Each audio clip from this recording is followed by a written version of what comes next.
ঈদ আসবে আর চুষি পিঠা বানাবো না তা কি হয়? অনেক আগেই বানিয়েছিলাম, ভিডিওটা দিতে একটু দেরি হয়ে গেল। এটা কিন্তু একটা মাপ আছে, যেই কাপের 1 কাপ জল দেবে 2 কাপ চালের গুঁড়ো দেবে, তাহলে মাপটা ঠিকঠাক মতো হয়। আমিও করে নিলাম পিঠাটা। পরিবারের লোক পছন্দ করে বলে কথা, পরিবারের লোক পছন্দ করে দেখে আমরা কি না করতে পারি বলো। এই যে কাইটা করে নিলাম, এর ভিতরে কিন্তু লবণ দিয়েছিলাম অল্প করে। এখন এটা ভালো করে কাটা হবে।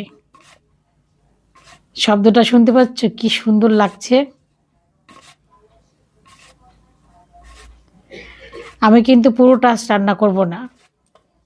এই যে কাটার মাঝখানে মাঝখানে আবার চালের গুঁড়ো দিতে হবে, এই যে কিছুটা রেখে দেবো ফ্রিজে, পরে আরেকদিন রান্না করব। আজ করব অল্প করে। রান্না করার ভিডিওটা আজকে আর দেখানো হবে না, তাহলে ভিডিওটা অনেক বড় হয়ে যাবে। এই কাটা দেখানো পর্যন্তই থাকলো আজকে। কি সুন্দর লাগছে না? একটু চালের গুঁড়ো দিয়ে দিয়ে কিন্তু রাখতে হবে, তাহলে ভালো থাকবে। কেমন হলো বলো তো?